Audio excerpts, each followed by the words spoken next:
Damos la bienvenida. Que me aparece un cartelito.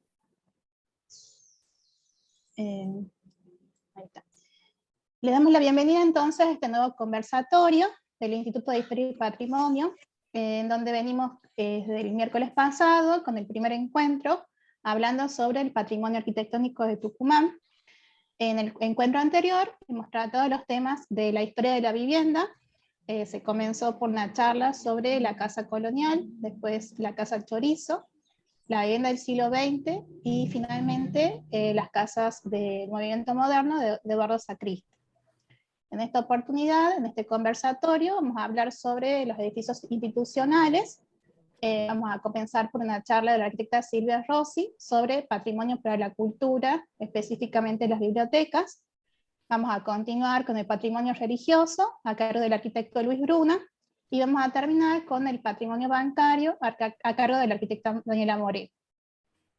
A medida que se vaya desarrollando este conversatorio, ustedes en el chat del Zoom pueden ir escribiendo sus preguntas, sus dudas que quieran hacerle a cada uno de los expositores, y al final de las 3 exposiciones vamos a hacer un debate y vamos a responder a cada una de sus preguntas.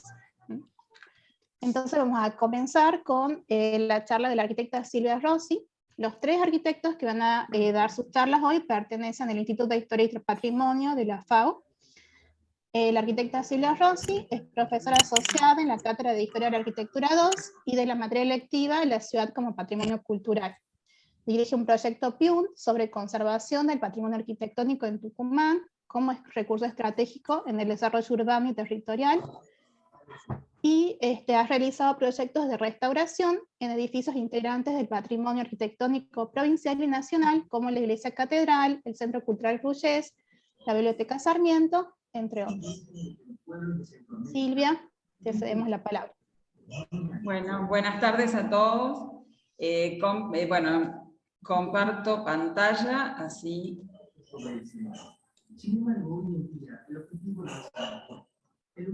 Comenzamos con la presentación. Una cosita, los que tengan prendidos sus micrófonos, por favor, apáguenlos. Comenzará esa transformación extraordinaria de San Juan. Los lados se colocan en un tipo de...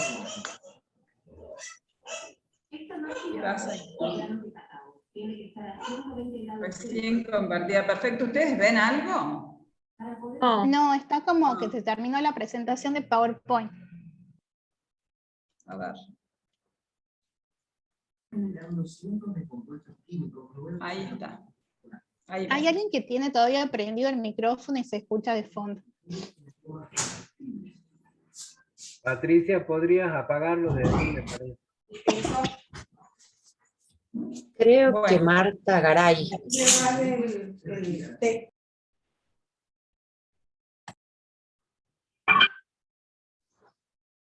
A ver. Disculpen, pero me acabo de dar cuenta que no tengo silenciado el celular. Bueno, el tema que voy a desarrollar yo es la arquitectura para la cultura, y como dijo Gabriela, más precisamente el tema de las bibliotecas públicas. Las bibliotecas públicas o populares están directamente vinculadas, ¿no?, con el tema de la educación, fundamentalmente, y la cultura en términos más amplios. Voy a hacer una pequeña introducción con respecto al contexto cultural en el que se desarrollan,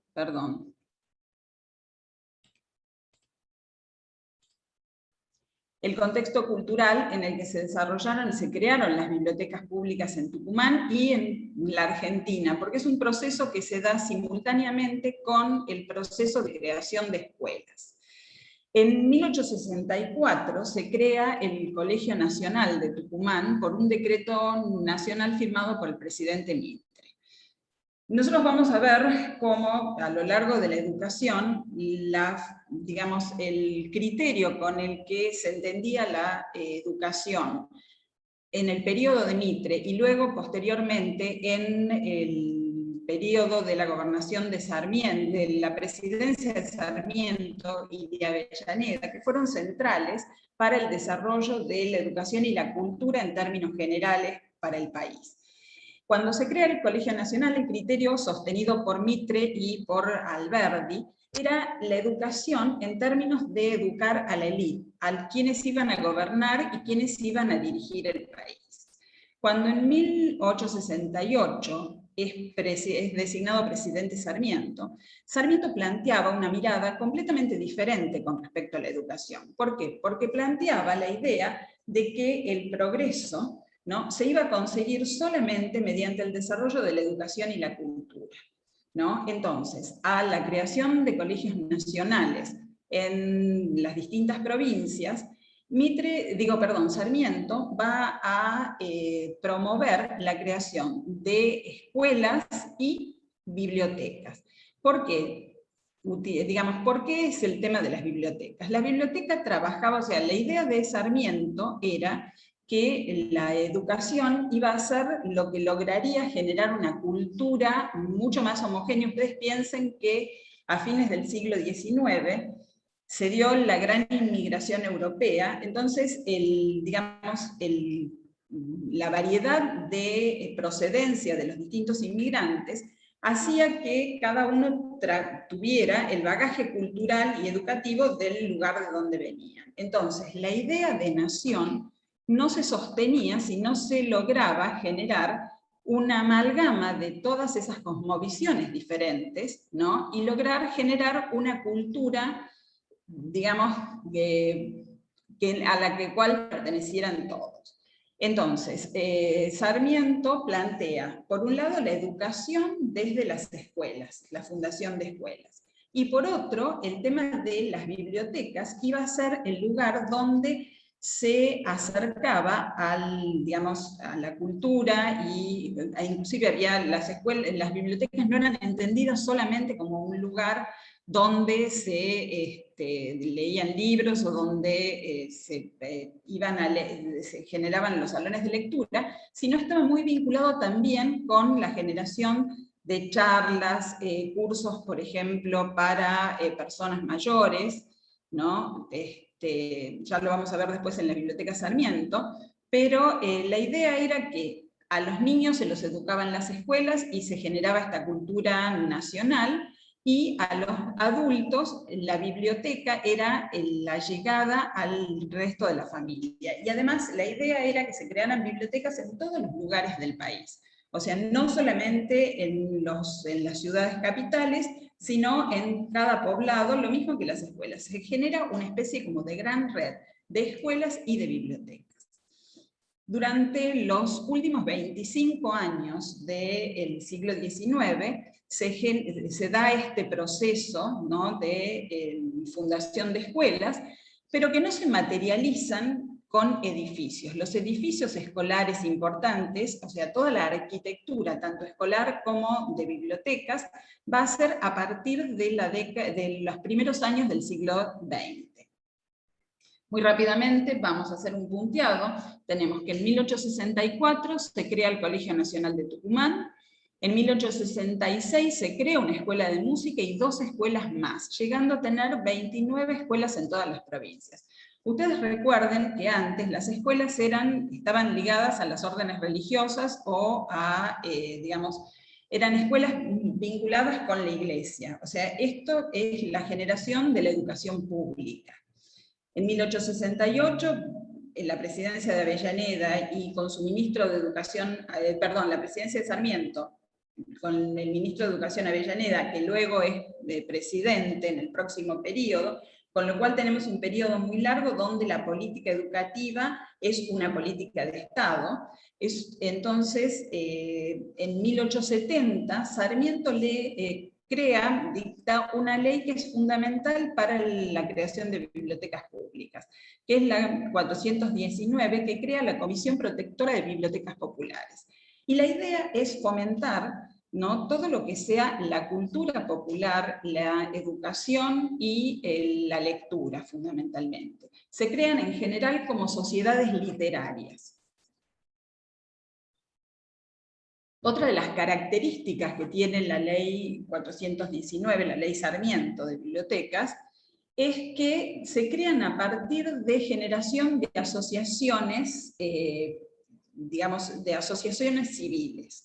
O sea, lo que van a fomentar no son bibliotecas, por eso se llaman bibliotecas populares, no públicas. Esa es la diferencia entre la biblioteca pública, que tiene un sostén del Estado. En algunos casos actualmente las bibliotecas tienen un salvataje de dinero público, pero en general se creaban como asociaciones civiles donde estaban representados, ¿no?, distintos grupos, inclusive algunas son de colectividades.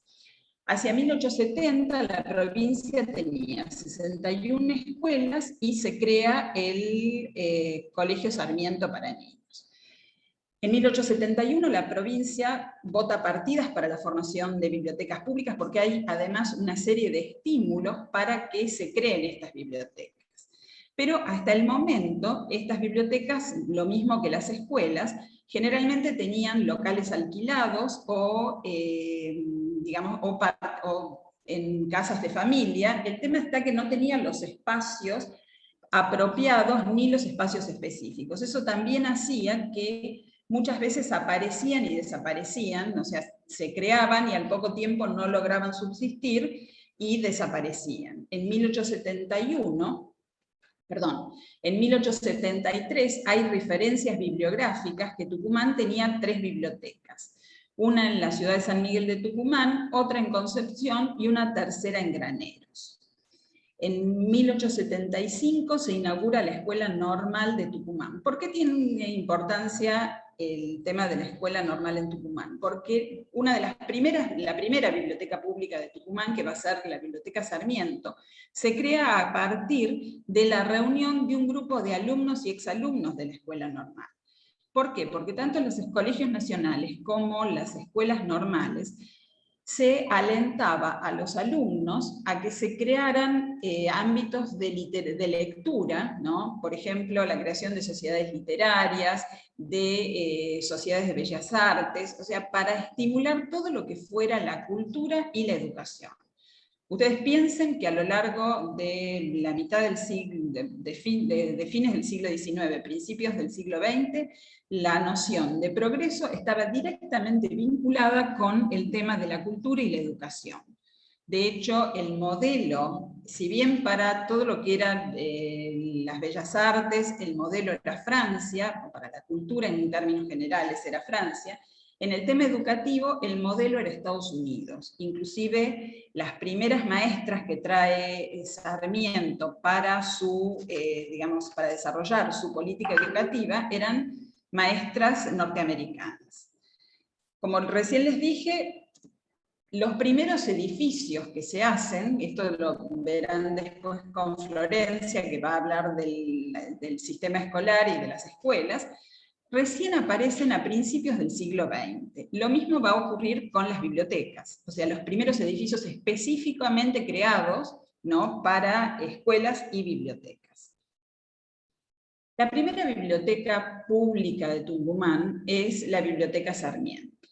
Esta biblioteca se funda como una sociedad literaria el 25 de junio de 1882.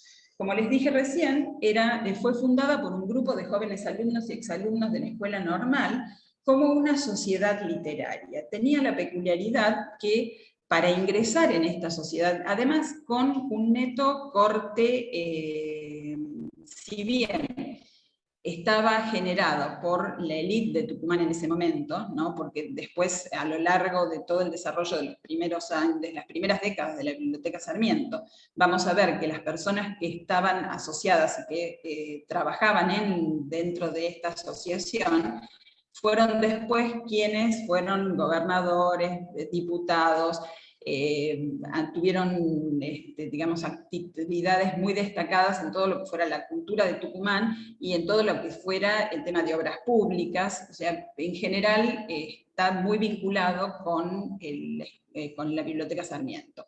Pero la idea de este grupo de jóvenes alumnos y exalumnos, era generar un tipo de promoción mucho más abierto y popular. De hecho, durante 2 años hubo una escuela nocturna para obreros.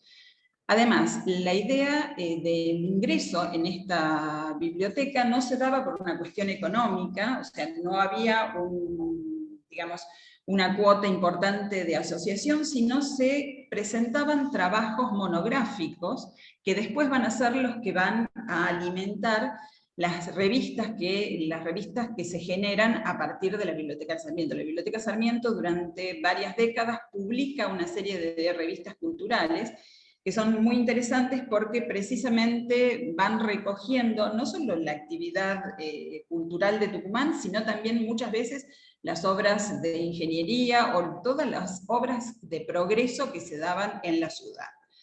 Entonces, en 1883, en julio de 1883, como necesidad de la sociedad, se crea una biblioteca primero para uso de los asociados.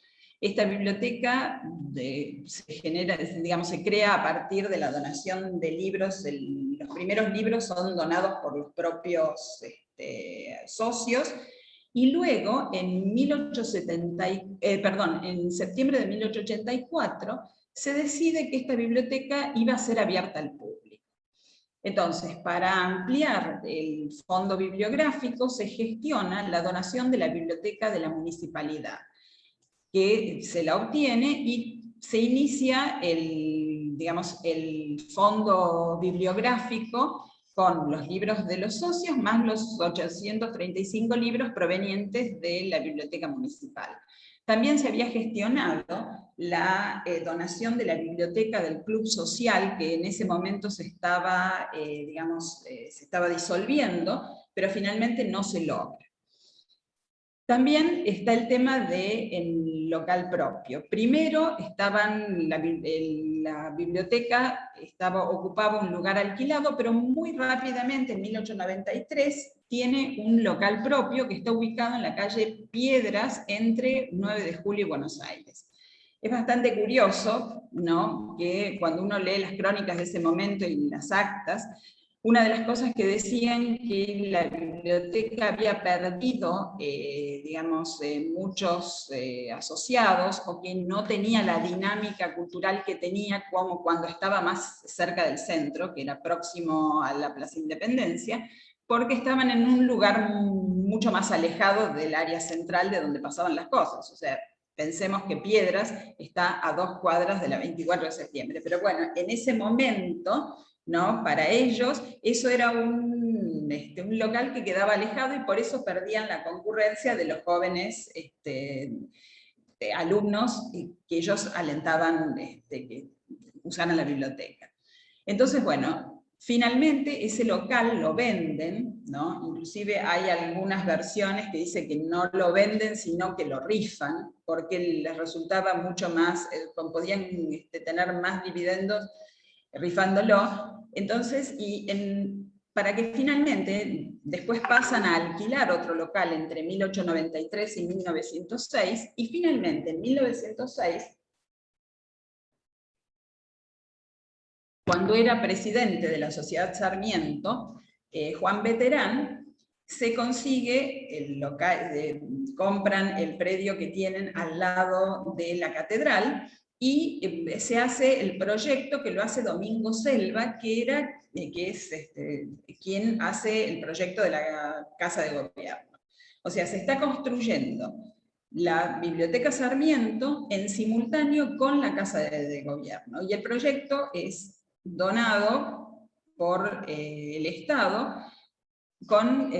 siendo Domingo Selva el mismo arquitecto, que eso ya nos da un poco la pauta, ¿no?, de la importancia que tenía en ese momento la biblioteca, y la capacidad además de gestión de quienes eran sus asociados. Aquí vemos un plano de la biblioteca, donde la biblioteca llegó hasta hoy con muy pocas, con muy pocas variantes. O sea, la única gran remodelación que se le hace es en 1877, que se le incorpora este salón, pero prácticamente está tal cual como fuera el proyecto de Selva. Es una biblioteca que tiene características académicas en su estructuración formal. Vemos, bueno, aquí, ven el cursor, ¿no? ¿Se ve? Bueno. Es una biblioteca que se resuelve en 2 plantas. Este es el salón de lecturas, ¿no? Tenemos el ingreso, el hall, un gran hall que, si bien en este plano tiene una sola escalera, tiene 2 escaleras simétricas, ¿no? La sala de la secretaría y la sala de la comisión directiva.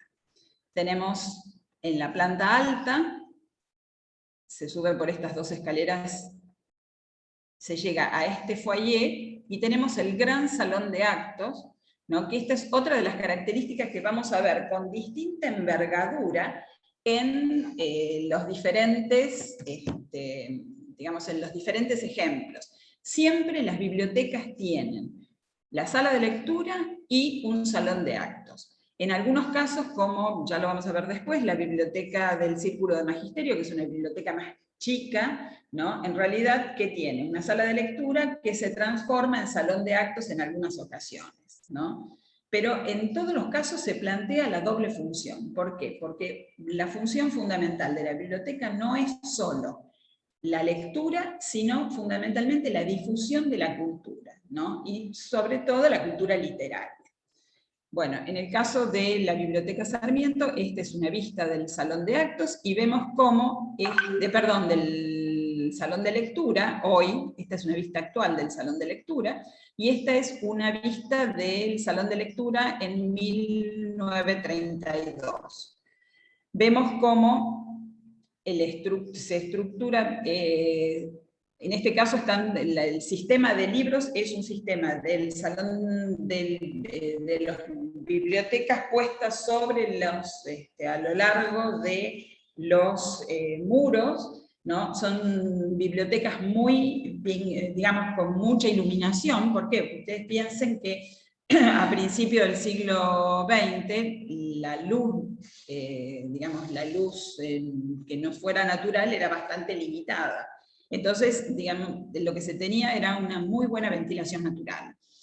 Por otra parte, este tipo de bibliotecas, si bien ya en 1800 las bibliotecas está separado lo que es el salón de lectura de lo que son los depósitos de la biblioteca, estas todavía mantienen un poco la estructura antigua de las bibliotecas con las estanterías, en este caso los armarios, adosados al muro. Se le agrega después, ustedes verán que la diferencia entre esta foto, entre la foto de acá abajo y esta, a medida de que la biblioteca va adquiriendo más libros, se le agrega una galería a media altura, ¿no? Y en 1977 se incorpora esta sala de conferencias más pequeña en este primer módulo, ¿no? Si bien no hay digamos, no está un plano firmado, o sea, la información en actas dice que este proyecto corresponde al arquitecto Sacriste. Si bien, digamos, es bastante posible que sea así, porque el arquitecto Sacriste tenía mucha relación con la biblioteca, con la comisión, con una de las últimas comisiones directivas, la comisión directiva de la década del 70 de la biblioteca, ¿no? Entonces, un poco la idea era generar esta segunda sala de conferencias mucho más chica, ¿no? Porque, bueno, vamos a ver, esta es la sala, el primer piso es lo que es el gran salón de actos. Aquí vemos cómo inicialmente era simplemente con sillas de madera puestas, acomodadas, ¿no? Y esto es lo que es la sala de dirección, o sea, la sala de reunión de la comisión directiva, una sala que hay en la primera planta, pero que se utiliza también como sala de conferencias, ¿no? La ornamentación de la biblioteca es claramente, tiene afinidades digamos, afinidades estilísticas con respecto a la Casa de Gobierno. Vemos cómo tiene, digamos, tiene una organización académica con un lenguaje arquitectónico propio de la secesión vienesa, ¿no? Vemos a lo largo de toda la biblioteca, en los vanos, en los distintos elementos ornamentales, están puestos estas caritas con elementos florales, lo mismo que esta reja, ¿no? O estos recuadros, ¿no? Directamente vinculados con todo lo que es el lenguaje de la secesión vienesa. Y aquí vemos cómo digamos, la afiliación estilística nos habla de las características del arquitecto que la ha hecho. La segunda biblioteca popular, no sé cómo andamos de tiempo. Bien. Ya vamos 20 minutos, Silvia. Bueno, entonces voy a ir apurando. La segunda biblioteca popular que se funda en Tucumán es la Biblioteca Alberdi, que se crea el 28 de junio de 1903. La Biblioteca Alberdi tiene la particularidad que es un desmembramiento de socios de la Biblioteca Sarmiento. Entonces, digamos, el objetivo de la biblioteca y la misión con la que se plantea la biblioteca es prácticamente igual que la de la Biblioteca Sarmiento. Esta biblioteca, a diferencia de la Biblioteca Sarmiento, no tiene un edificio propio inicialmente, sino que se localiza, primero alquilan y después se localiza en una casa de familia, en una vivienda, ¿no? Que es remodelada y reformada para incorporar esta gran sala de lectura, ¿no? Después se construye este salón, que es también un salón de actos para unas 500 personas, más o menos, que se ingresa, este es el hall de ingreso, se llega a la gran sala de lectura que inicialmente tenía la misma estructura de la Biblioteca Sarmiento, los muros, digamos, los armarios adosados a los muros, y una galería a media altura con libros, digamos, con el resto de los libros. En la década del 70 esto se modifica y se cierra, se pone un Fonex, se baja la altura de la sala de lectura, y empiezan el deterioro, digamos, tipológico y arquitectónico de la biblioteca, porque las incorporaciones que se hacen son bastante malas, y además empieza el deterioro de todo lo que es el patrimonio bibliográfico de la Biblioteca Sarmiento, de la Biblioteca Alberdi. Pero bueno, básicamente, ¿no? Vemos acá una foto de 1931, se modifica el frente de la biblioteca, se hace un frente académico con las características propias de principios del siglo XX, ¿no? Y la biblioteca subsiste hasta hoy con una dispar conservación. En realidad ha perdido muchísimos libros, pero bueno, básicamente, ¿no? Esta biblioteca es la segunda gran biblioteca de Tucumán, que tenía un patrimonio bibliográfico muy importante, hoy disperso en su mayoría, ¿no? La tercera biblioteca de este mismo periodo es la Biblioteca del Círculo de Magisterio. Esta biblioteca es diferente en cuanto a su generación de las otras dos, porque surge a partir de una asociación de maestros. Se funda por la reunión de unos 20 maestros que crean una asociación del magisterio, con el objetivo no solo de generar un ámbito para la cultura, sino también fundamentalmente mucho más orientado a lo que es el mejoramiento específico de la tarea del maestro, ¿no? Es una especie de asociación mutual que era muy característica en esas épocas, ¿no? Y esta tiene esta biblioteca.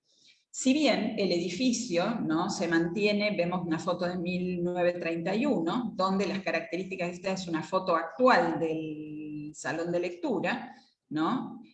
En este caso es una biblioteca mucho más, no tiene un salón específico de actos, como en el caso de la Biblioteca Sarmiento y de la Biblioteca Alberdi, sino el mismo salón de lectura. Vemos, este es el ingreso, ¿no?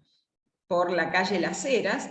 Este es el salón de lectura que ocasionalmente, acá tiene una tarima, y ocasionalmente se organizan, digamos, como un salón de actos, cambiando el mobiliario, ¿no?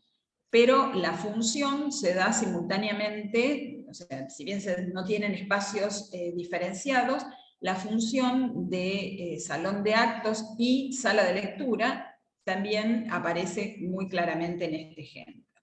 En el año 45, tenía un frente muy, digamos, típico de una casa de principios del siglo, te diría fines del siglo XX, inclusive con muy poca ornamentación, y en la década del 40, más precisamente en 1945, se hace esta parte del edificio, se construye, se remodela y queda todo este sector, que es el sector más antiguo, lo vemos por las características formales, ¿no? Del aventanamiento, las características inclusive de todo de las columnas. Este sector se modifica, se construye un segundo piso, ¿no? Y se hace en 1945 con un lenguaje totalmente art déco, ¿no? Pero bueno, básicamente son las bibliotecas de San Miguel de Tucumán. Pero en paralelo, ¿no? Hay creación de bibliotecas en Villa Quinteros, Villa Alberdi, en Concepción. Muchas de ellas hoy han desaparecido u otras están muy transformadas, pero son todas del mismo periodo, ¿no? Que a principios del siglo XX y fines del siglo XIX, la generación de bibliotecas populares, ¿no? Forma parte del sistema educativo, ¿no? Y está muy directamente vinculado uno con otro, ¿no? Bueno, terminamos acá. Cualquier cosa lo charlamos después, o sea, me preguntan al final del conversatorio. Muchas gracias. Dejo de compartir. Bueno, muchas gracias, Silvia. Como dice la arquitecta, pueden ir poniendo sus consultas acá en el chat y al final las van a ir contestando. Bueno, a continuación vamos a seguir con la charla del arquitecto Luis Bruna sobre patrimonio religioso. El arquitecto es especialista en gestión de tecnologías culturales por la UNT, es doctorando en arquitectura en la UNT y maestrando en historia de la arquitectura y el urbanismo latinoamericano. Es docente e investigador del Instituto de Patrimonio de la Facultad de Arquitectura, codirige proyectos de investigación en temas de paisaje cultural en la Quebrada de Humahuaca, y secretario técnico del Centro de Documentación de Arquitectura en el noroeste argentino del Instituto de Historia y Patrimonio de la FAO. Luis, te cedemos la palabra. Bien, voy a empezar a compartir pantalla.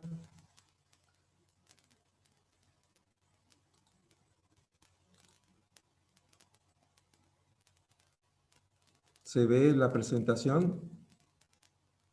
Todavía no, Luis.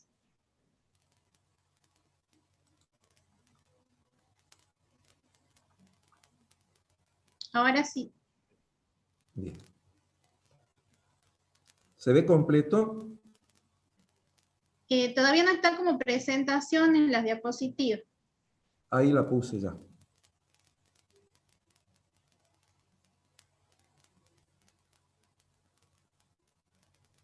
Sepan disculpar, estamos con un delay por ahí. Ahora sí, ahí está. Bien. Bueno, la parte que me toca a mí de esta jornada de hoy tiene que ver con el patrimonio arquitectónico y hago una aclaración. Tucumán tiene un patrimonio arquitectónico enorme en cantidad si consideramos solamente los edificios en un corte temporal hasta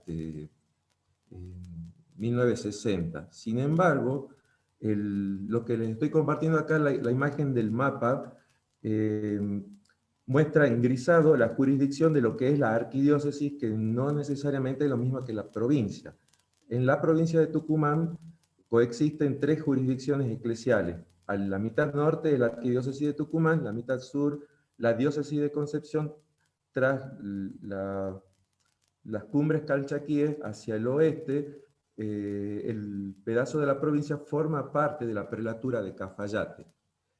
Un poco como para tener una idea, lo que está marcado ahí son los templos que están relevados, los centros de culto en realidad, porque hay una variedad que ya les voy a explicar. 620 solamente en la arquidiócesis de Tucumán. Quería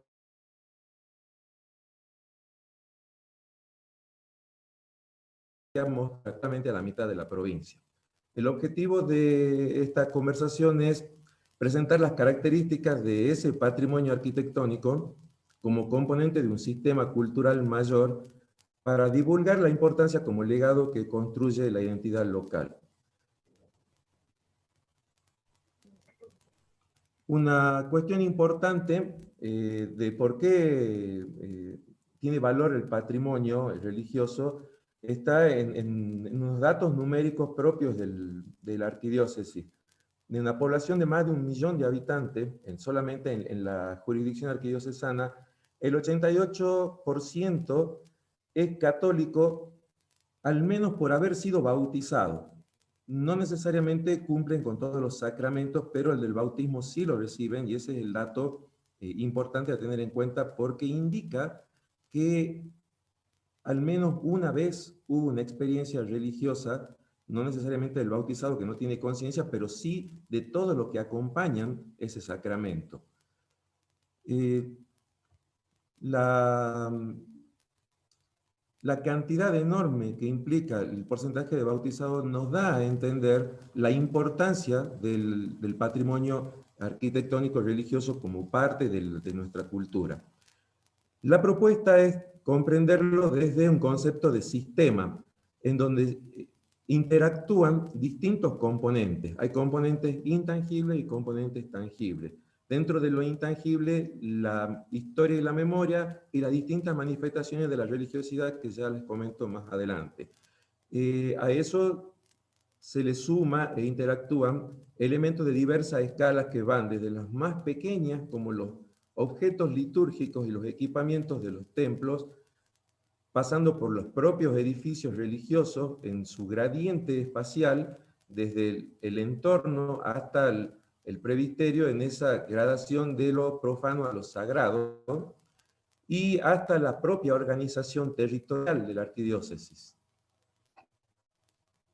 Dentro de los componentes intangibles, la historia y la memoria se conjugan para poder comprender que los edificios son testigos y testimonios del accionar de muchos agentes que han conformado este patrimonio. Dentro de lo histórico, de la historia, de lo que está registrado y conocido, la trayectoria de los obispos, y quizás en un grado menor, depende de los tipos de publicaciones que hayan, la aparición de artistas, arquitectos, ingenieros, constructores, sacerdotes y laicos y artistas. En todos los casos, una de las cosas importantes de reconocer es la conjunción de esfuerzos y talentos, y una deuda que se tiene dentro del punto de vista académico es el reconocimiento de los aportes intelectuales y económicos. Es decir, conjugar, transformar la memoria en historia requiere profundizar en la investigación y rescatar y valorar a quienes han sido agentes protagonistas en la materialización de esta arquitectura. Otro componente importante de lo intangible tiene que ver con las manifestaciones de la religiosidad. De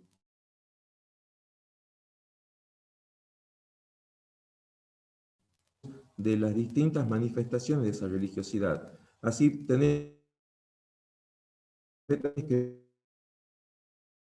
la juventud que va generalmente de algún lugar de Yerbabuena hasta el santuario de Nuestra Señora del Valle en la Reducción, o las fiestas en la Virgen de la Eucaristía en Tafí del Valle, que recorre toda la zona serrana,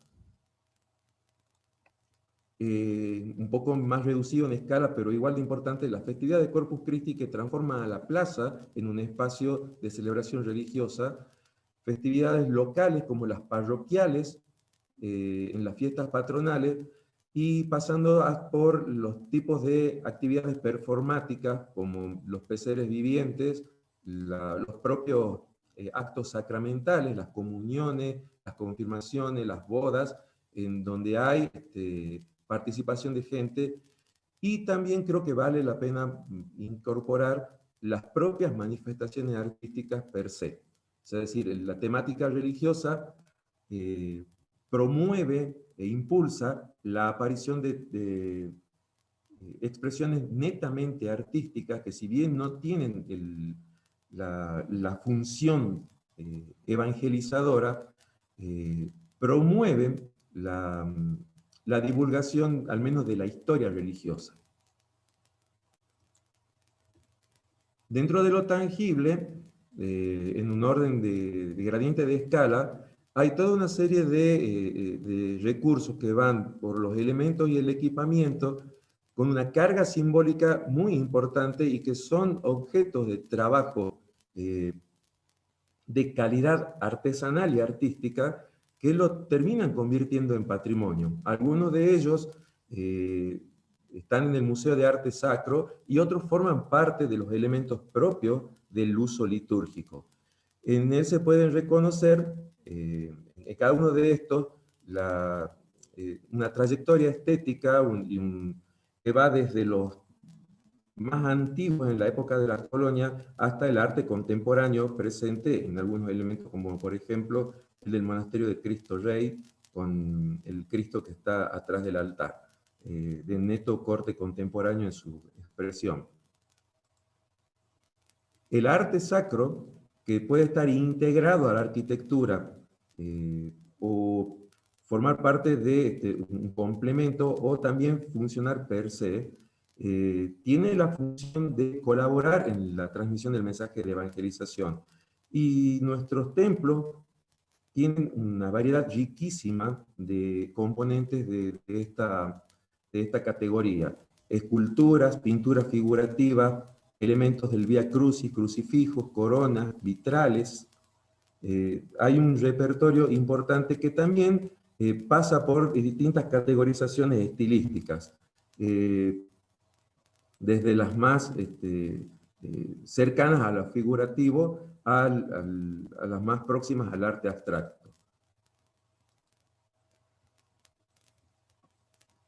Dentro de la lectura patrimonial del sistema, la organización territorial es una clasificación, una categoría muy importante para comprender el valor de la impronta religiosa dentro del patrimonio cultural. Es así que la arquidiócesis nuestra se organiza en 7 decanatos que a su vez se subdividen para conformar un total de 49 parroquias en todo el territorio. En esa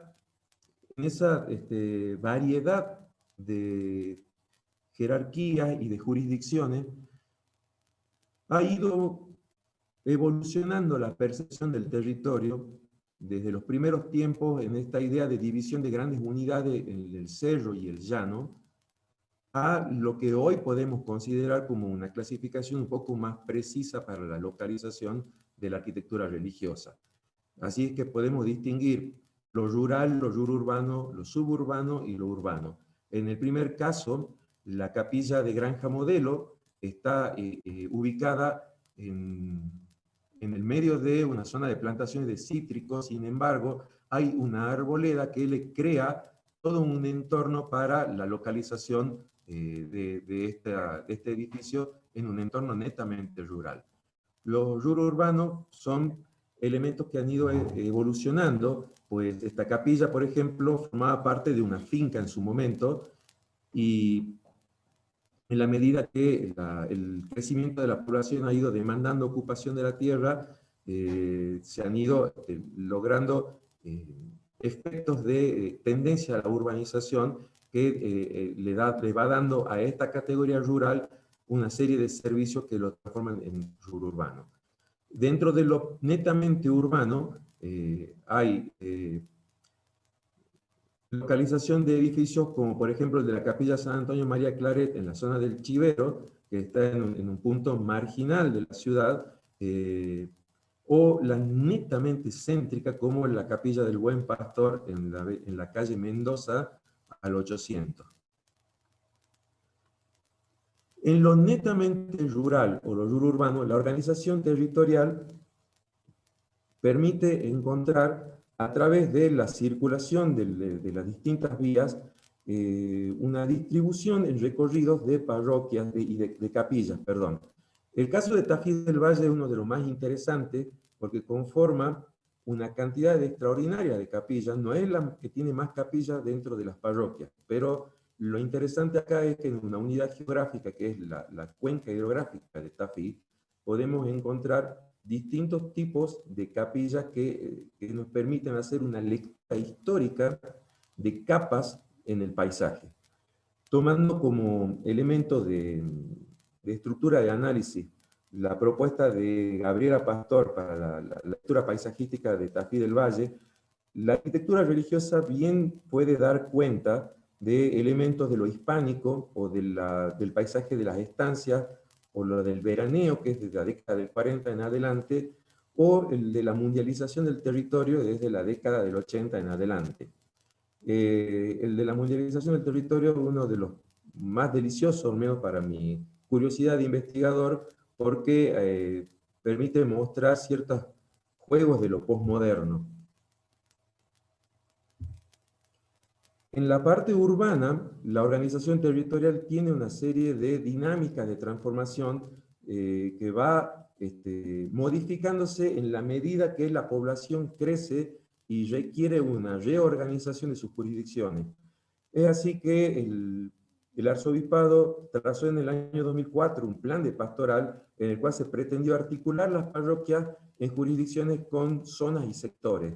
En este mapa del Santísimo Sacramento, que es la jurisdicción que tenía hasta 2012 más o menos, ustedes ven grandes elementos que forman parte de la estructura urbana, como la avenida Néstor Kirchner, o el canal de circunvalación, o las vías del ferrocarril, encerraban un territorio que en su momento tenía 70.000 personas, a las cuales había que organizar en estructuras de comunión y participación con la idea de construir comunidad de comunidades.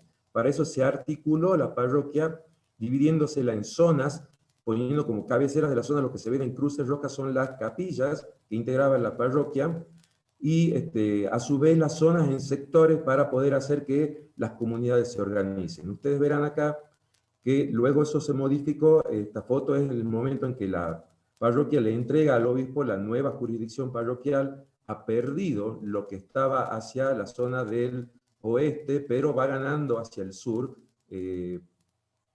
donde hay una necesidad de creación de nueva arquitectura religiosa para el servicio de una población que no lo tenía. Y las imágenes del paisaje urbano y de lo que contribuyen estas capillas, ustedes verán, no tienen la riqueza estilística quizás de otros elementos, pero se van configurando y conformando y construyendo ciudad.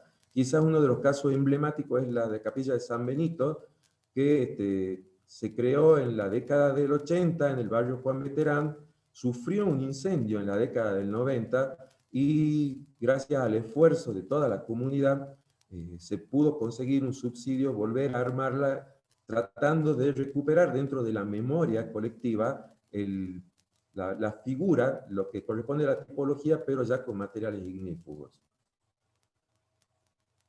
Cuando entramos al campo de la arquitectura dentro de los componentes, una de las sorpresas interesantes es que en 620 centros de culto, una cantidad exorbitante, hay una variedad tipológica interesantísima. Es así que nuestra arquidiócesis cuenta con una catedral metropolitana, 2 basílicas menores, la Merced y Nuestra Señora del Rosario, o la Iglesia de Santo Domingo, que es el nombre más popular, 55 iglesias, y acá hago la aclaración de una desambiguación del término para referirme específicamente al edificio de una escala particular que es centro, sede de una parroquia o de algún instituto de vida consagrada, que son las órdenes religiosas en general.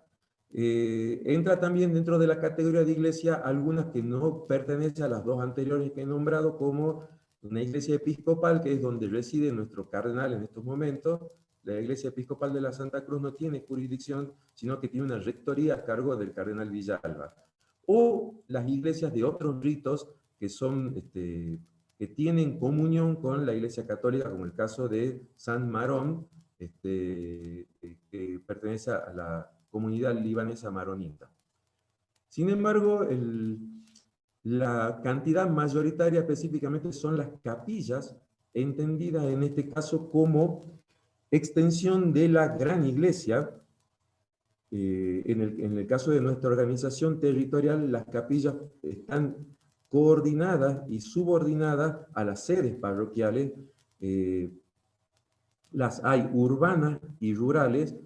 Otro tipo de asociación de las capillas tiene que ver también con los institutos de vida consagrada, como es el caso de Nuestra Señora de la Asunción, Villa Padre Monti, o capillas que están relacionadas con los servicios propios del Estado, el cementerio, el hospital, la policía, la asistencia social. Los oratorios forman parte de otra categoría y acá ha habido una evolución en el uso a través del tiempo, porque nacieron como espacios familiares privados, sobre todo en el ámbito rural, prestaron un gran servicio en su momento, en los primeros tiempos de la organización, porque era el lugar donde se podía celebrar misa para las poblaciones rurales. Las familias que poseían uno lo abrían para que pueda asistir la gente de las proximidades de lo rural.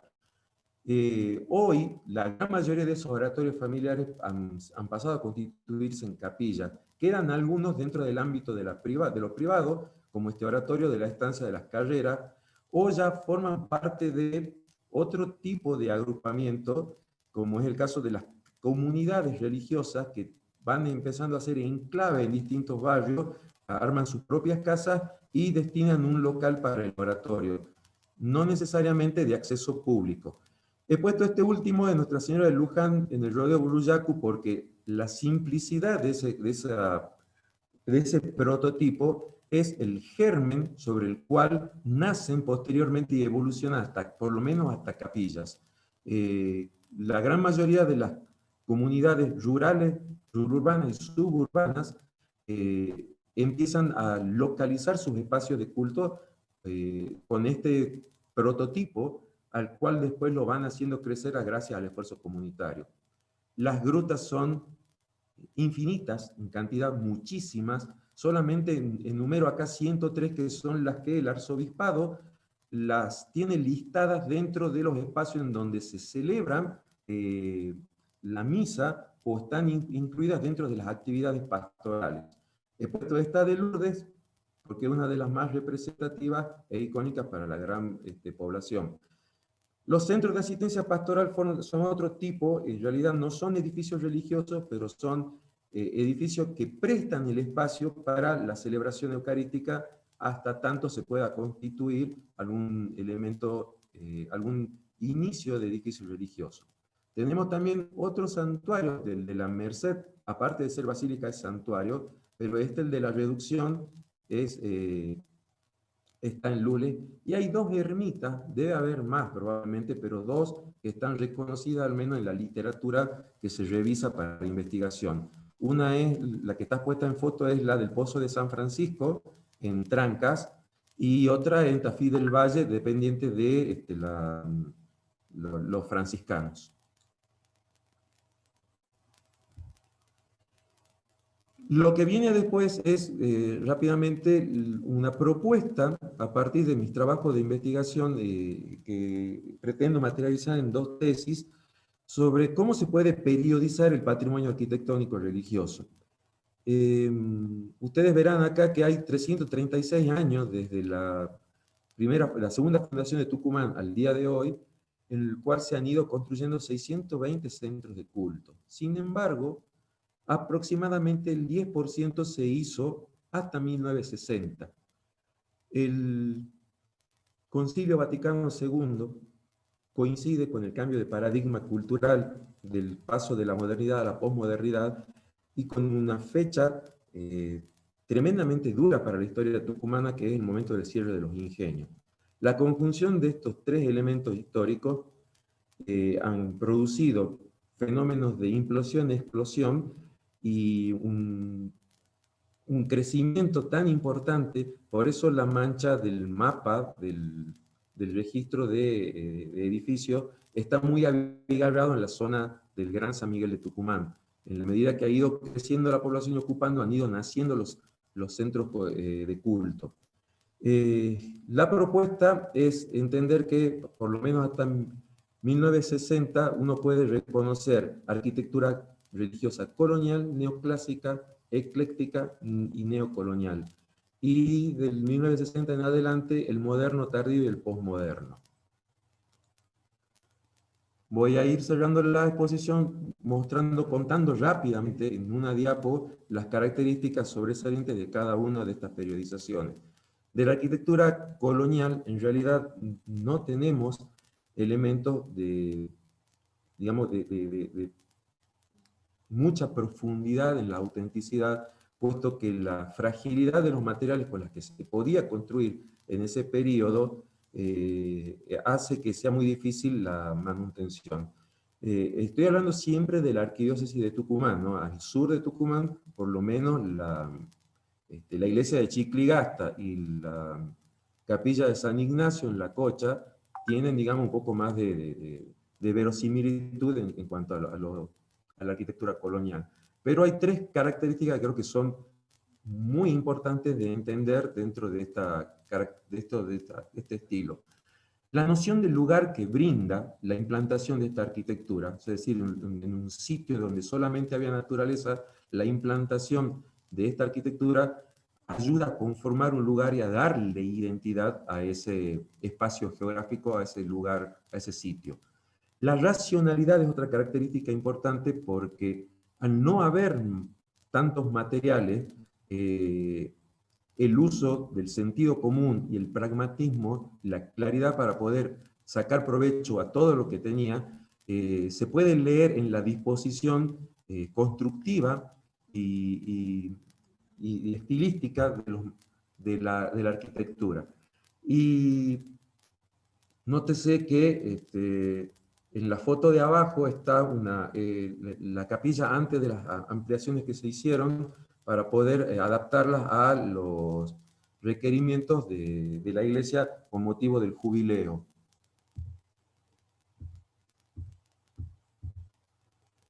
Un poco más adelante, cuando nuestro país se independiza, la idea de ruptura con lo español se traslada también en la arquitectura eclesial en el empleo de un nuevo lenguaje que es un neoclásico que tiene, digamos, ciertas características particulares. El empleo de las formas clásicas es reconocible. En el caso de la iglesia de Trancas, probablemente el color no haya sido ese, igual que los apliques que tiene el oratorio de la capilla de San Antonio, que era el oratorio de los Padilla. Esas son intervenciones posteriores. Pero uno no puede dejar de reconocer las formas clásicas, la armonía y el equilibrio en esa composición, la austeridad ornamental y también la continuidad de esta idea de un racionalismo que ahora sí responde a la filosofía de Descartes. Lo más reconocido por nosotros seguramente es lo que puedo yo incluir dentro de una periodización denominada ecléctica, de lo cual para el público no entendido en arquitectura creo que hay unos conceptos que son deliciosos para conocer. Uno de ellos es la alegoría, uno de los recursos que utiliza la arquitectura académica para poder comunicar indirectamente algún mensaje.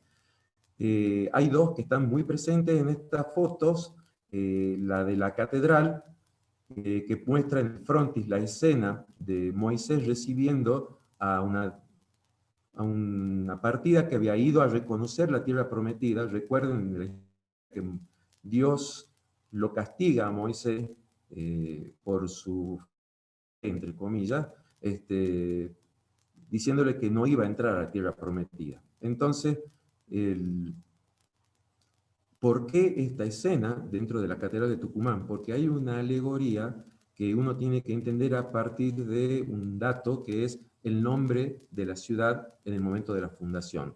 El nombre completo de Tucumán es San Miguel de Tucumán y Tierra de Nueva Promisión. El el arquitecto y el artista que han plasmado esta idea están comunicando para una época. Estamos hablando de 1856, cuando se hace la catedral, pero la catedral demoró una cantidad de tiempo importante y se terminó en su componente más importante un poco antes de que finalice el siglo XIX. La idea de progreso que tenía la sociedad en ese momento remite a esta idea de Tucumán como una tierra de nueva promisión. Entonces, el mensaje puesto en forma indirecta a través de la cita, creo que vale la pena reconocerlo dentro de estas actitudes comunicacionales de la arquitectura ecléctica. Otro elemento quizás más sutil todavía es el domo de la Basílica del Rosario, que emplea un recurso que es el trampantojo. Es una trampa para el ojo, que por la lejanía pareciera que es un casetonado, pero en realidad es una cúpula lisa que tiene pintado ese elemento, que a la vez remite indirectamente a la idea de Roma como centro de la sede diocesana, porque está haciendo la alegoría al Panteón como uno de los templos más importantes cercanos a Roma. Otro recurso tal vez más discreto en nuestros edificios, pero igualmente valiosos, son lo que tiene que ver con la imitación, como el símil mármol que está pintado en la capilla del Buen Pastor, en la pared, o los cortinados en la iglesia del Inmaculado Corazón de María detrás del retablo. Y finalmente las visuales, que son una de las cosas que todavía nos queda en algunas partes de la ciudad, donde las cúpulas son grandes protagonistas. Pero bueno, más allá de los grandes templos, en el interior de la arquidiócesis hay una variedad importante de edificios que han ido conformando las primeras parroquias en nuestra arquidiócesis, en donde se puede leer todo este juego de lo ecléctico, ya sea por la variedad de lenguaje en el propio edificio o la adopción de algún lenguaje específico, pero que en el repertorio, en el conjunto, nos permite valorarlo como una diversidad arquitectónica. El pragmatismo sigue siendo parte vigente del tipo de diseño arquitectónico, y en la recuperación del ornamento, aunque discreto, pero con más intensidad que en el periodo anterior del neoclásico. De ahí pasamos al neocolonial, que tiene la particularidad para nosotros en nuestra arquitectura religiosa de ser la modernidad de la arquitectura religiosa. Para la historia internacional mundial de la arquitectura, el movimiento moderno responde a esta idea de una arquitectura depurada absolutamente en un lenguaje abstracto, en donde la belleza estaba en la carga de una racionalidad por los sistemas de proporciones. Ahora, trasladar esto que yo acabo de comentar a un edificio religioso hubiera sido imposible por la pérdida de la carga simbólica. Así que en esos momentos, por las razones que fuera,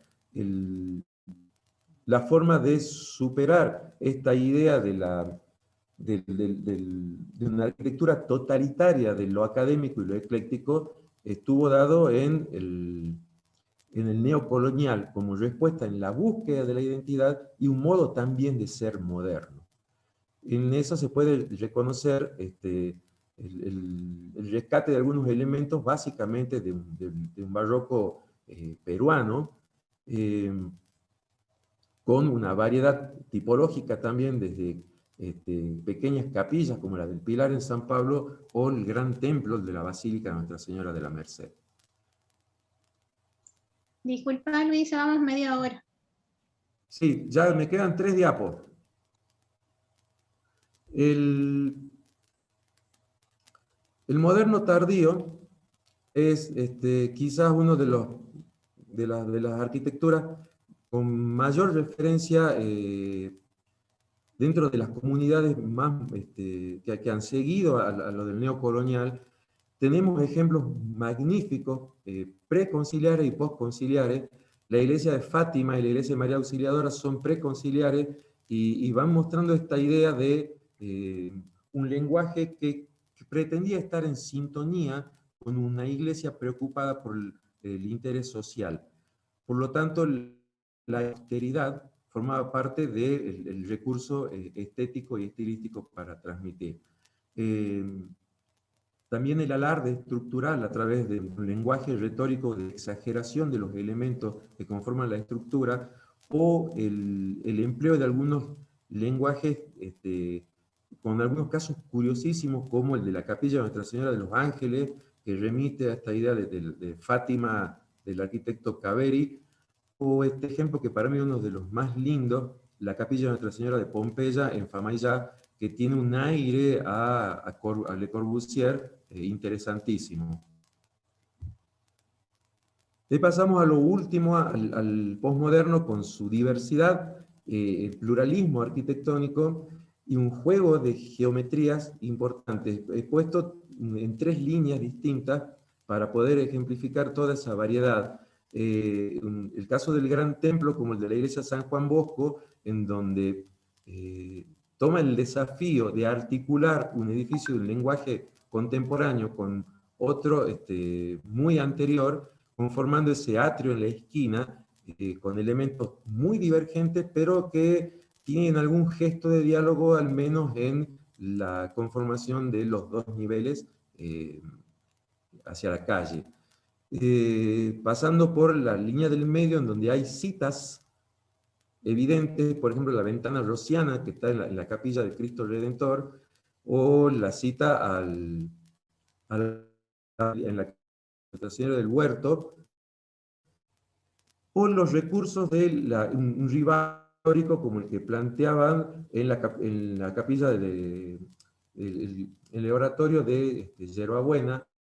La capilla del Señor del Perdón en Anfama tiene una particularidad importante. Es un proyecto del arquitecto Cuenya, en la época en que todavía estábamos dentro del movimiento moderno. Es para mí una gran joya, porque es una arquitectura que tiene todos los cánones del movimiento moderno, pero había quedado en papel hasta que entre el 2001 y el 2005 se la pudo hacer. Fíjense que el único elemento que indica la religiosidad es la cruz que está al costado. El resto forma parte de un tipo de lenguaje que remite más al Le Corbusier del periodo de los 30. Y abajo, al final, ya el juego geométrico, casi con una cuestión de diversión, en donde la policromía y el cartel configuran parte de este juego de lo que Venturi llamaría una cosa entre el pad y el tinglado decorado. Los temas actuales respecto a la conservación y la intervención. La línea de arriba muestra la situación respecto al santuario de Nuestra Señora del Valle en la reducción. En el año 25 tenía esa capilla que todavía existe y hoy está abandonada. En el año 66 se hizo el santuario en un lenguaje tardo moderno, y para el año 2018 ya tuvo esa intervención que se le ve en la última diapo. Y eso para mí es una cuestión curiosa de ver cómo reacciona la comunidad ante ciertos elementos arquitectónicos. La necesidad de la acción, tengamos que prestarle atención dentro de diseñar o de conservar los templos, ¿no? El caso de la capilla de San Patricio y esta idea de recuperar una iglesia que estaba abandonada a través de la iniciativa privada. También hemos tenido que lamentar pérdidas terribles, como el de la capilla de las Hermanas Terciarias, con la sustitución por otro tipo de arquitectura, independientemente de razones que hayan llevado a esto. Algunos tipos de intervenciones que generan por lo menos la necesidad de ser discutidas, como lo que pasó en Fátima con la transformación del vitral que tenía en el original una serie de elementos figurativos que permitían múltiples lecturas, a esa transformación que, si bien de noche tiene la mejor vista, uno lamenta hoy la pérdida de todos los mensajes que tiene el anterior. Y lo último que digo es que el patrimonio religioso ahora ha conformado otra vez objeto de interés. De hecho, el gobierno, a través de sus reparticiones que tienen que ver con el turismo, está empezando a publicar, proponer circuitos de recorrido involucrando el patrimonio religioso.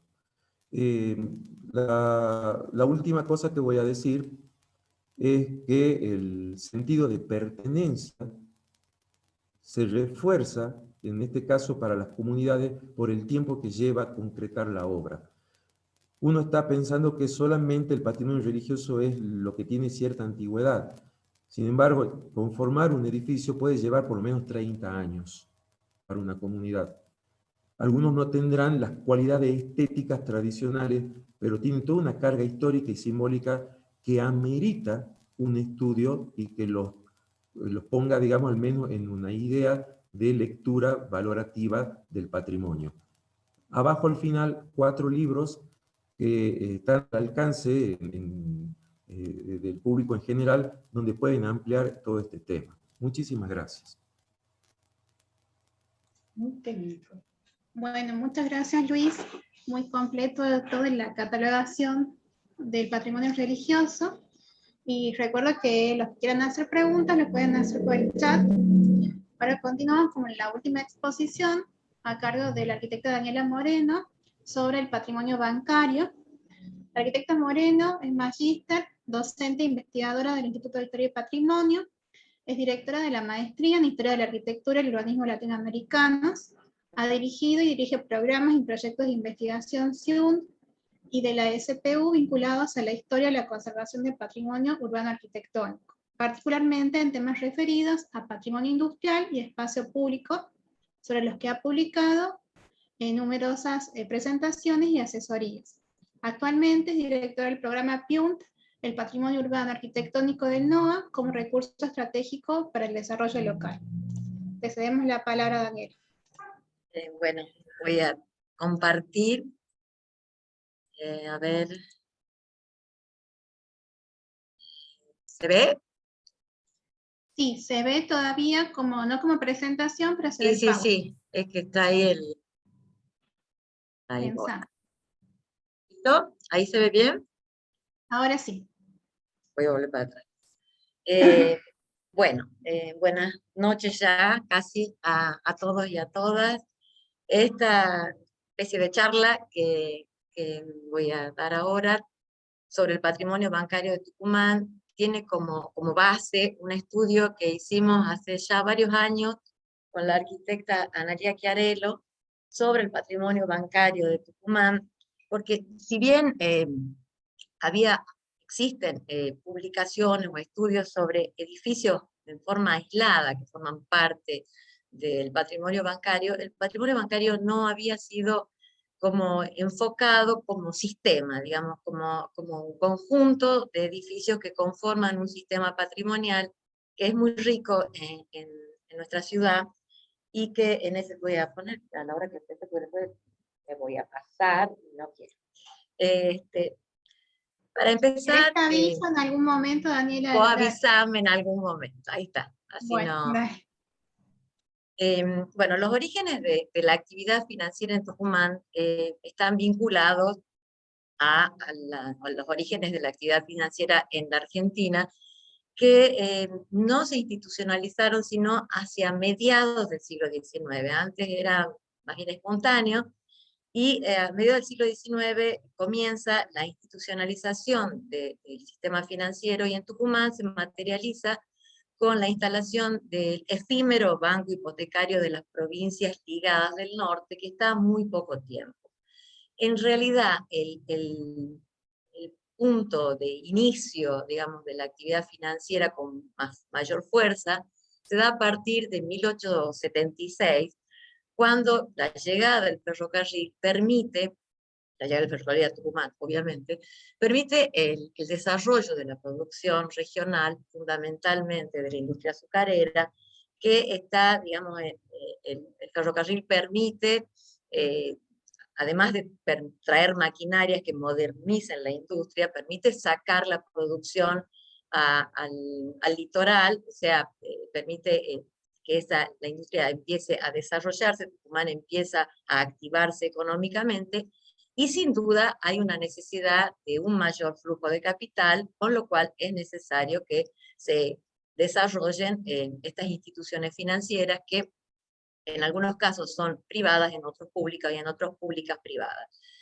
La primera que se asienta en Tucumán es la sucursal de lo que se llamaba Banco Nacional en 1877, después se crea el Banco Privado de los Hermanos Méndez, posteriormente llega la primera agencia del Banco Hipotecario Nacional, el Banco Provincia de Tucumán en 1888, sobre la base del Banco Méndez, se crea una institución que es de tipo público-privado. En 1898 el Banco Municipal de Préstamos abre sus puertas, o sea, empieza en fines del siglo XIX a activarse la actividad financiera. Esta primera etapa se caracteriza por la definición de un primer foco en torno a la Plaza Independencia, antigua Plaza Mayor. Obviamente, como ustedes saben, Tucumán es una ciudad colonial que tiene un centro funcional y formal dado por esa Plaza Mayor, y en el proceso de evolución de la ciudad, la plaza siguió siendo como el foco de instalación de todas las actividades de tipo central de la ciudad, y en este momento todas estas instituciones financieras se van a ubicar en este primer momento en un área no mayor a una cuadra de la Plaza Independencia. Sin duda, esta primera etapa no implica la construcción de edificios específicamente construidos para bancos.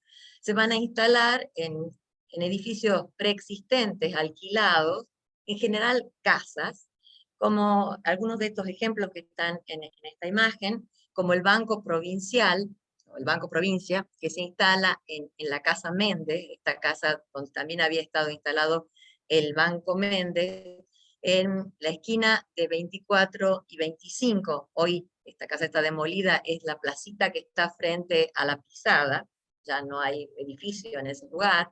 O, por ejemplo, la primera sede del Banco Municipal de Préstamos, que se instala en una casa en la primera cuadra de la calle Alsina, actual Las Heras, o la instalación posteriormente, digamos, la primera instalación de la Caja Popular de Ahorros, también en una vivienda, la Casa Soldati, en los bajos de esta vivienda, frente a la Plaza Independencia. O sea, en esta primera etapa, el foco es el entorno de la plaza, y la localización son edificios preexistentes, en general viviendas.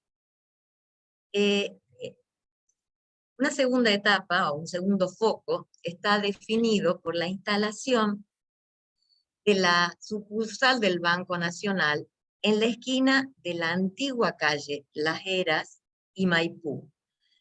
Aquí se ubica esta sucursal del Banco Nacional. El Banco Nacional después se cierra en la Argentina y es reemplazado por el Banco de la Nación, que se abre su puesta también en este local.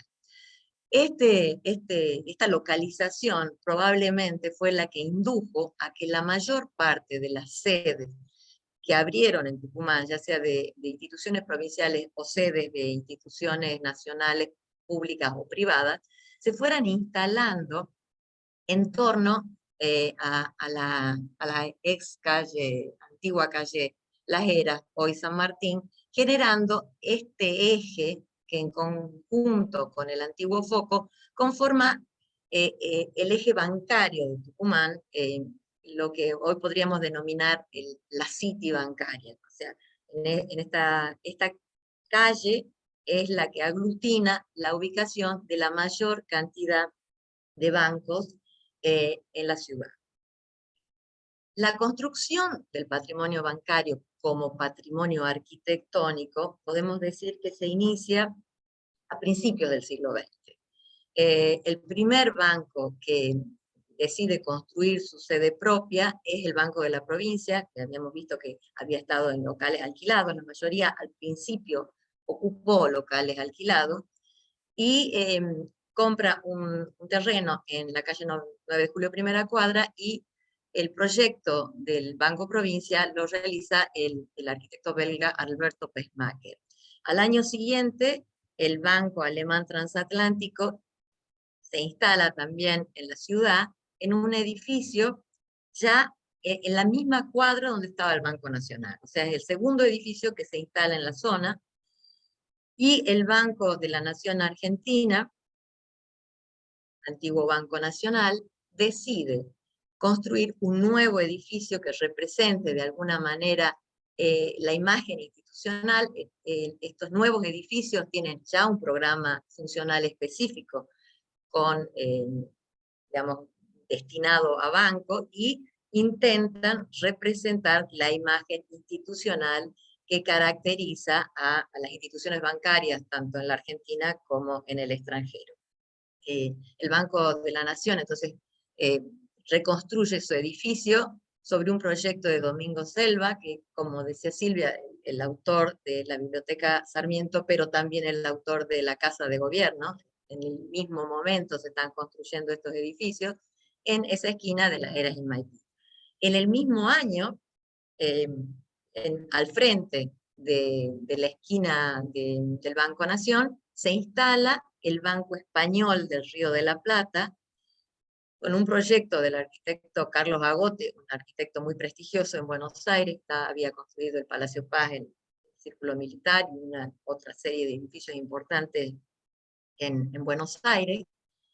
2 años después, el Banco Municipal de Préstamos, que había alquilado propiedades como la de la calle Alsina, decide construir su propio edificio, y para eso utiliza el solar donde antiguamente estaba ubicada el Mercado del Este, en Las Heras y Monteagudo, para lo cual construye este nuevo edificio, también obra del arquitecto Alberto Pesmaker, como el Banco de la Provincia.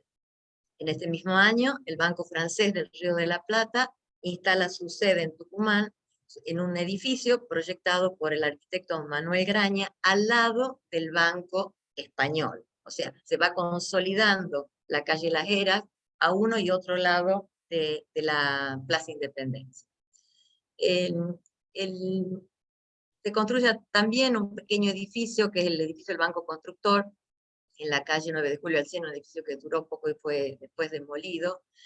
Y en ese momento hay como un parate en la construcción de edificios bancarios, primero porque hay una crisis económica en la Argentina, en Tucumán particularmente, y bueno, porque empieza la guerra, la Primera Guerra Mundial. El proceso se reactiva a partir de 1920, con la localización del Banco de Londres y Río de la Plata, la sede del Banco de Londres y Río de la Plata, en su edificio propio, porque ya estaban, como el resto, en edificios alquilados, en la otra cuadra de la calle Las Heras 600, construido por la constructora de Diuslenghi, Niviela y compañía.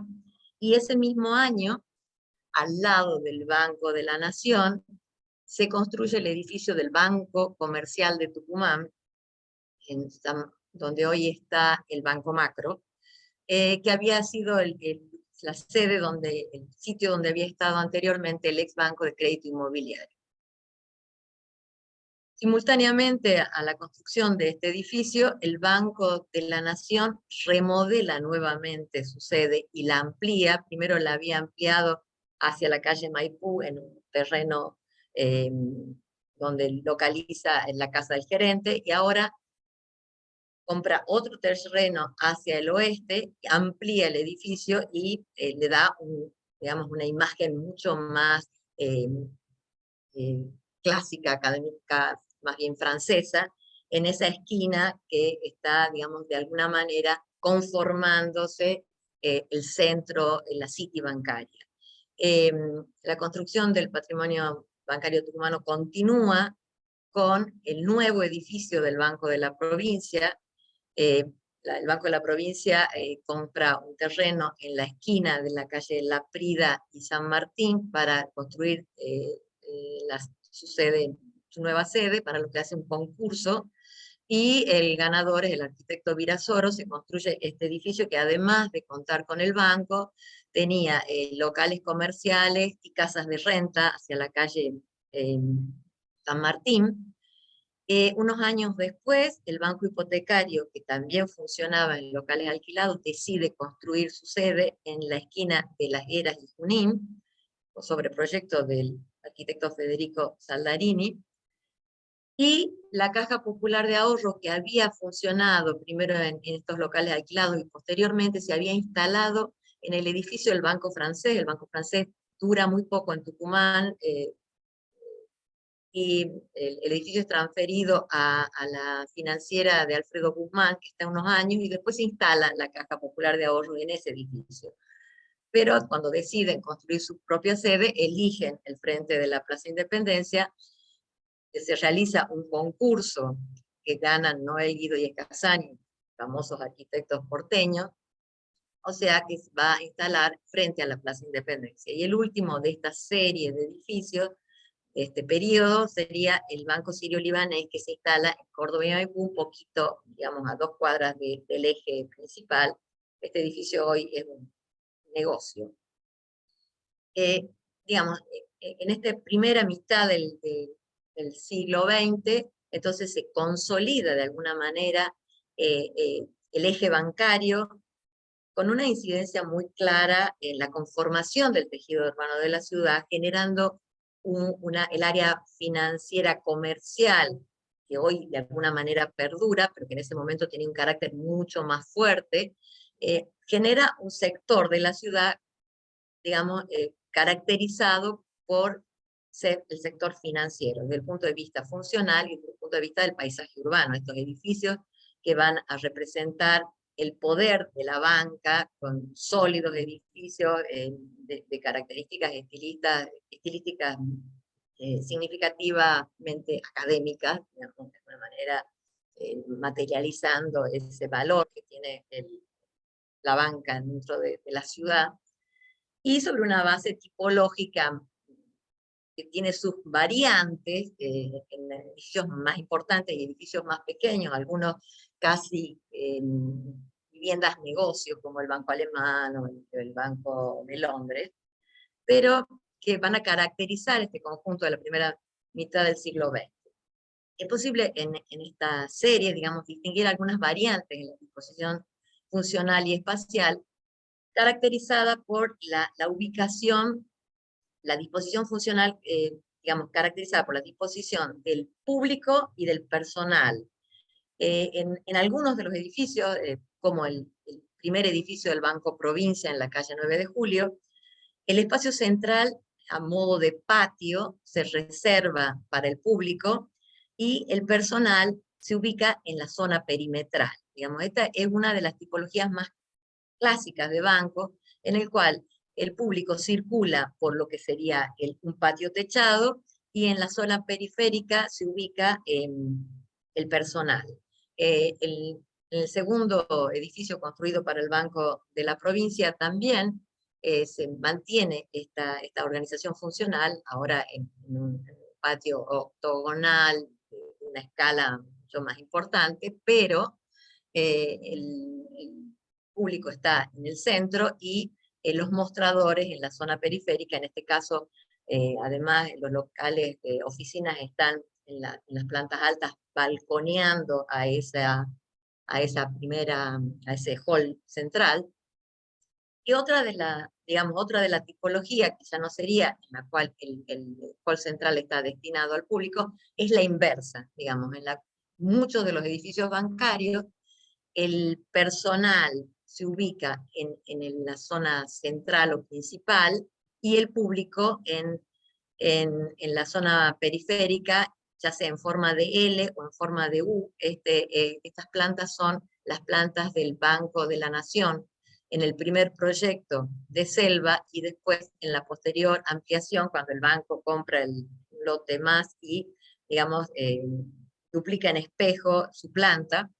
En este tipo de bancos, el espacio más importante está destinado al personal y rodeado por la circulación del público. En los edificios más pequeños, como en el caso del Banco Francés, o en el mismo Banco Español, en el Banco Alemán, se mantiene también esta tipología en la cual el público está en la zona periférica y el personal en la zona interna. Desde el punto de vista también del programa funcional, los bancos incluyen la casa del gerente del banco de manera diferente. Digamos, en muchos está ubicada lateralmente. En el caso del Banco de la Nación, está ubicada en la planta alta, en la zona baja, al lado de la sala principal están las oficinas, y subiendo una escalera se encuentra la casa del gerente. O en otro caso, como en el caso del banco hipotecario, la casa se ubica en forma lateral al edificio, anexa al mismo, o en el caso del Banco Español, la planta alta íntegra está destinada a casa de gerente, con una terraza, un patio, que, digamos, organiza la estructura de la vivienda sobre la sala principal y sobre la zona de oficinas lateralmente al edificio.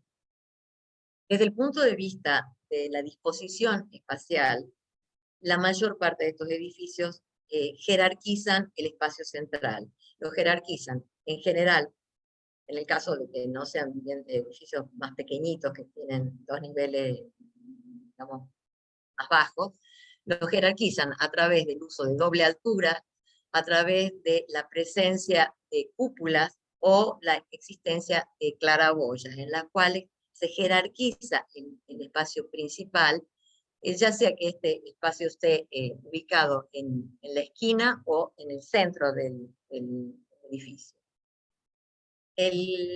A partir de la segunda mitad del siglo XX, los edificios bancarios evidencian nuevas necesidades funcionales y formales sobre las que se consolida un nuevo programa. Ustedes pueden ver en Tucumán se hicieron pocos edificios en este periodo, pero muy significativos, porque si bien incorporaron características espaciales, tipológicas y tecnológicas acorde a ese momento histórico, no alteraron el orden, el paisaje urbano preexistente, y contribuyeron a enriquecer el conjunto, manteniendo las alturas, la línea de edificación.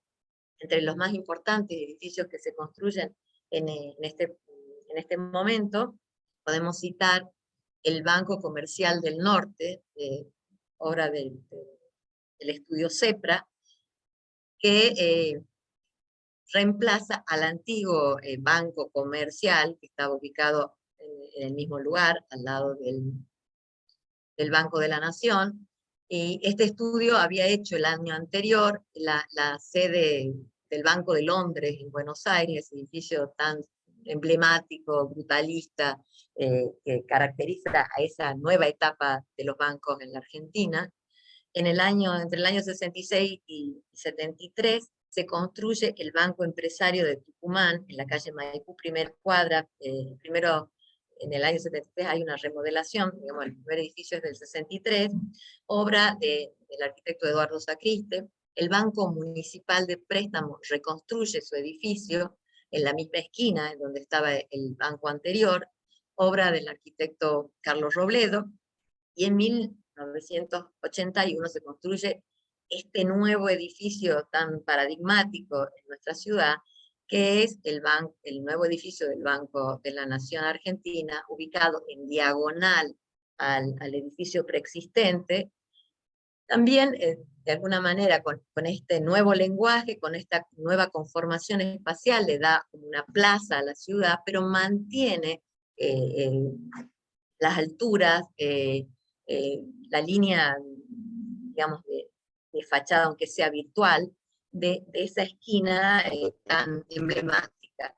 Los arquitectos que construyen este edificio son también el estudio de CEPRA, Sánchez Elía, Peralta Ramos y Agostini, y se construye en el lote, en la parcela donde había estado antiguamente la Municipalidad de Tucumán. El Banco Nación, digamos, el viejo edificio del Banco Nación es reutilizado para otra función.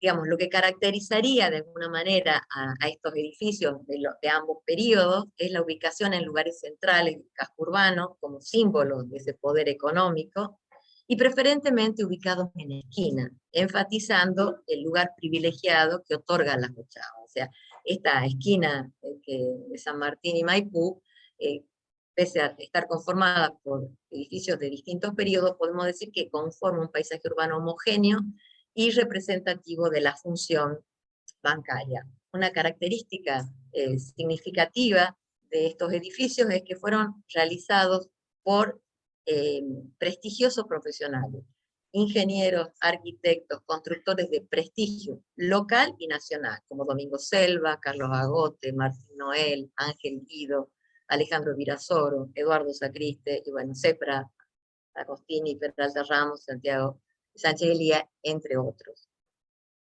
Desde el punto de vista estilístico, los primeros bancos tuvieron, digamos, adhirieron al academicismo de rasgos más bien italianos, en la mayor parte con algunos, digamos, algunas incorporaciones de Floreal y de Secesión en algunos casos.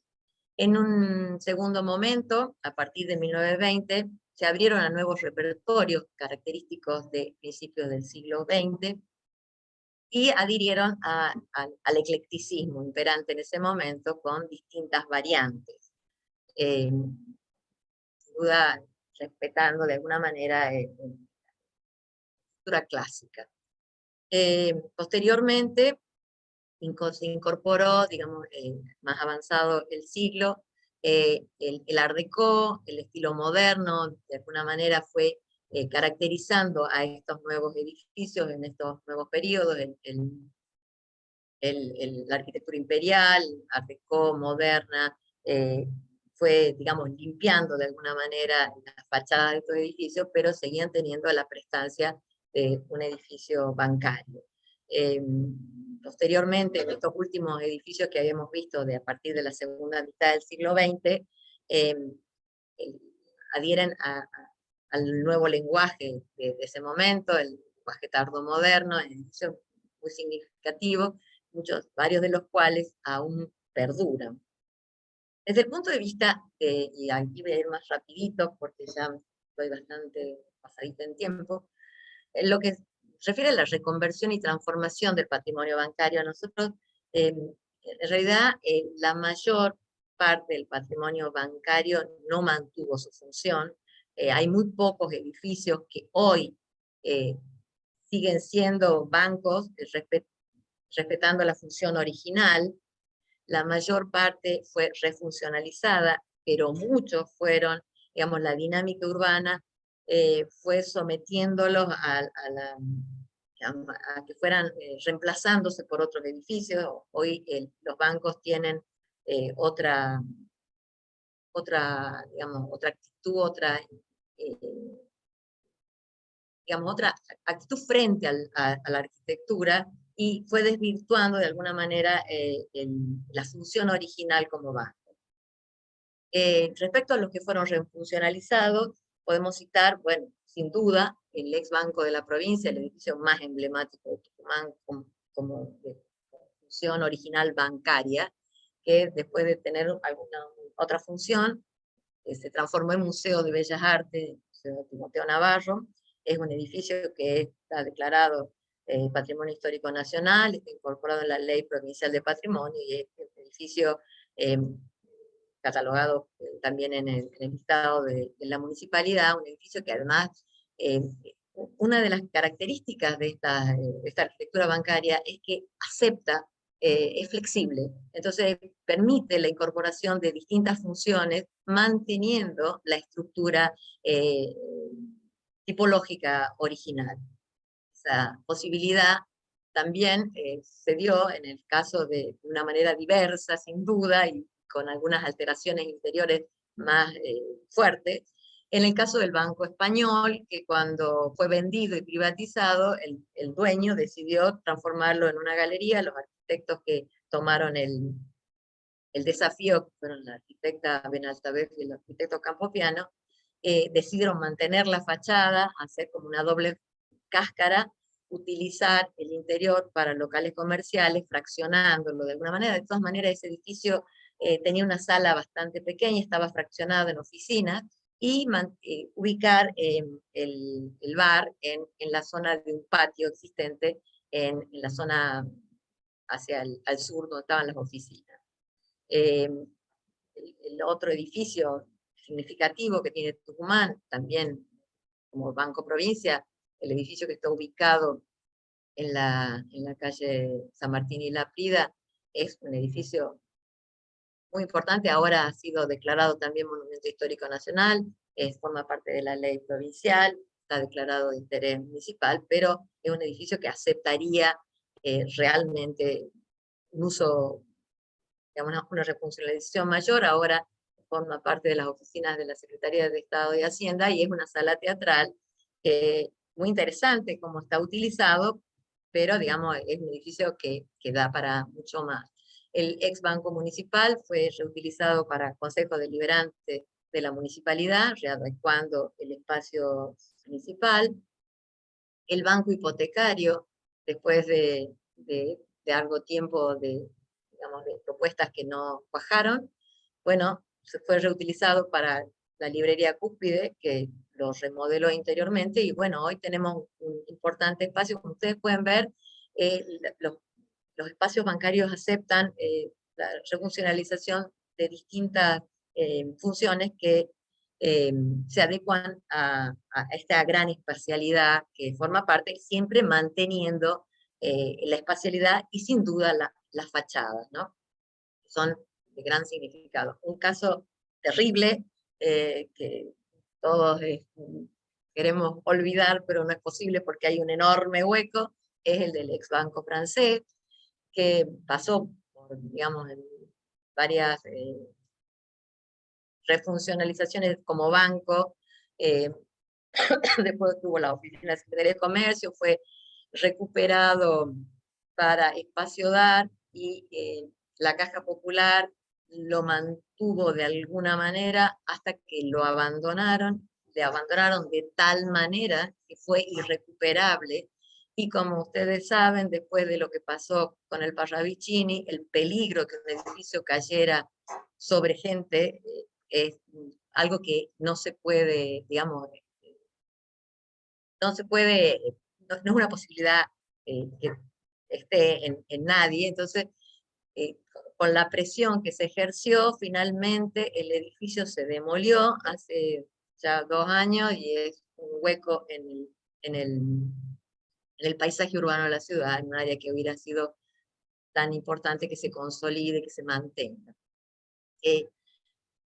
A modo de historia ya, porque es histórico, hubo 2 casos paradigmáticos hace casi 10 años o más de 10 años en Tucumán, en 2 proyectos de concursos nacionales organizados por la provincia, la municipalidad y el Colegio de Arquitectos y FADEA, sobre el edificio del ex Banco Nación, que digamos, se hizo todo un estudio con toda la historia del edificio, el proceso de evolución, cómo estaba en el momento de que lo dejó, digamos, Rentas, porque después de Rentas pasó a pertenecer a la Caja Popular de Ahorro, que fue el comitente que también decidió este concurso.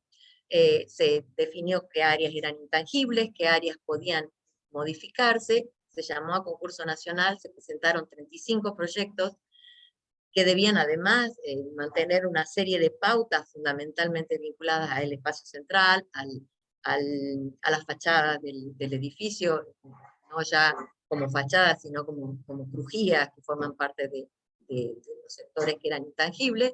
Y digamos, el proyecto ganador de estudio del arquitecto Santiago Coco Buldaín mantuvo el edificio en su forma y en su espacialidad en la parte intangible, y propuso un edificio nuevo que permitía incorporar nuevas funciones.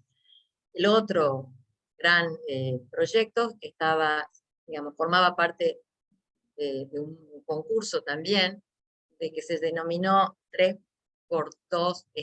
ideas por 2 escalas, que planteaban 2 escalas de tratamiento en 3 sectores de la ciudad, con 3 edificios paradigmáticos, la casa histórica y los terrenos aledaños, la catedral y el baldío que había al lado, y el edificio del Banco de la Provincia con el lote baldío que estaba al lado, que debía plantear una propuesta programática de refuncionalizar el edificio, preservando los valores arquitectónicos y tipológicos, integrar la caja muraria al exterior, con todo su desarrollo, fachadas en norte y oeste, y la instalación en el predio adyacente. Digamos, los proyectos, se hizo este concurso nacional, se presentaron muchas propuestas, y salió ganadora increíblemente el mismo estudio, el hijo del arquitecto con un socio, Mariano de la Mota y Miguel Coco, ganaron el concurso. También el proyecto mantenía el edificio, lo refuncionalizaba, agregaba arquitectura nueva, conformaba un nuevo sistema en los 3 edificios principales. Ninguno de estos 2 proyectos y de estos 2 concursos, que ya tenían proyecto ejecutivo, se concretaron, lamentablemente para nuestra ciudad, y así seguimos y estamos.